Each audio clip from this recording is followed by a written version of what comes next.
Hello everyone, Snow here from Black Ice Entertainment. Today is the release of Pokemon Black and White, the newest installment from Nintendo and Game Freak. A new region and over 150 new Pokemon. There's a lot to be had with this one.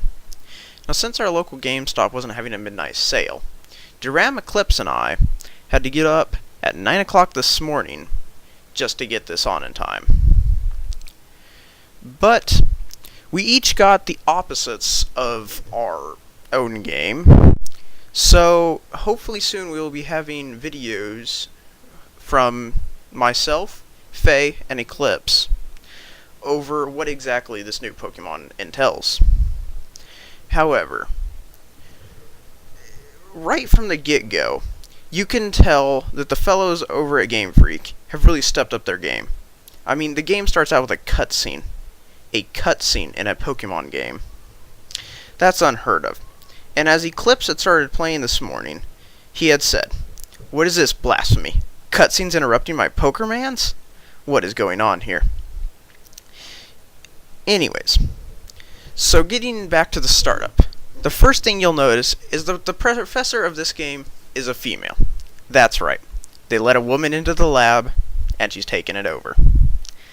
Now, after you set up your name and yada yada, picking your gender, you start out in your room like normal. But this time, for you to get your Pokemon, you have to wait, or, as this case is, you just simply talk to them. You have two friends come up into your room, and there's basically a present box on the table, and you have to walk over to it, take off the top, and there's Pokemon in it.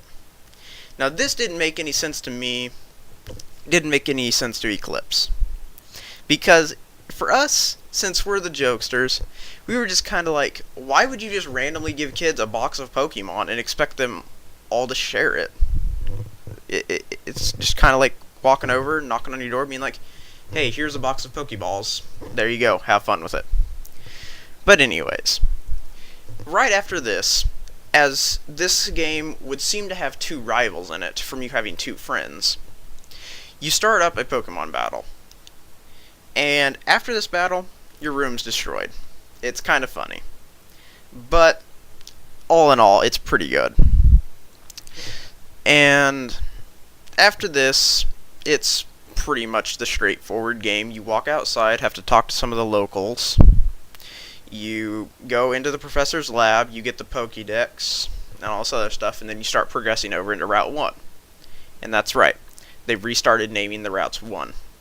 So you have 1 through, I believe it is 12. You have 12 routes on this one. But it's an amazing game. For the newest Pokemon, it looks awesome. It's amazing. There's not much to be said bad about it, as of now. However, I will say that going to your first gym battle, it is important that you train all of your Pokemon, because the first gym leader, his Pokemon are based on what you started with, because there's 3 gym leaders. However, if you started out with Sniver, like I have, the boss will be the fire boss. However, as you're sitting there in Stratton City, from where the gym is to the top right corner of this town, there is an entrance to a city called the Dream Yard.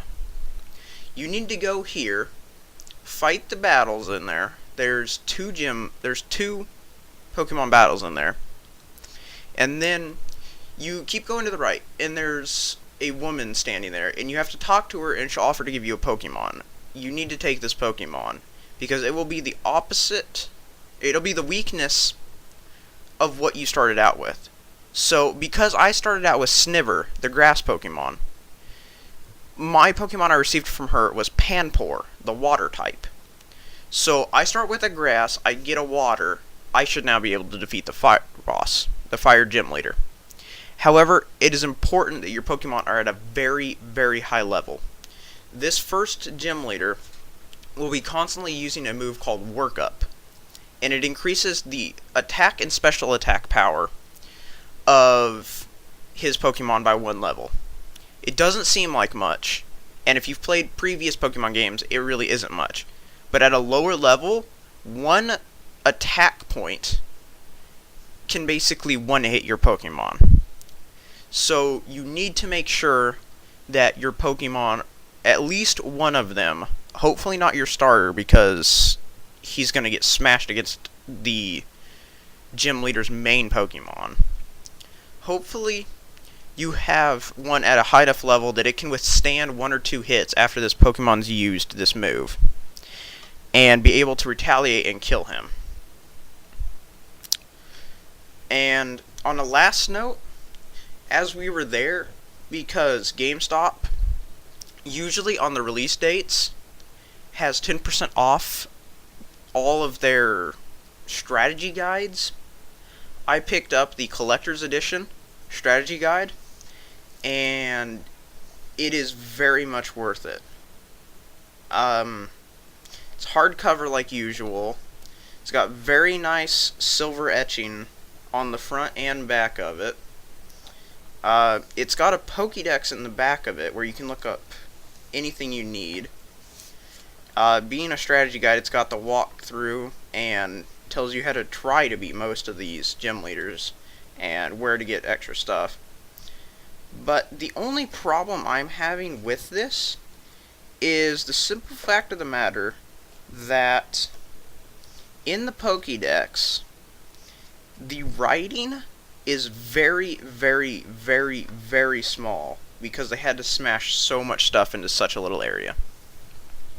But besides that, it is an amazing utility to buy for this game, and there's nothing bad to say about Pokemon Black and White yet. This has been Snow from Black Ice Entertainment. Thank you for listening.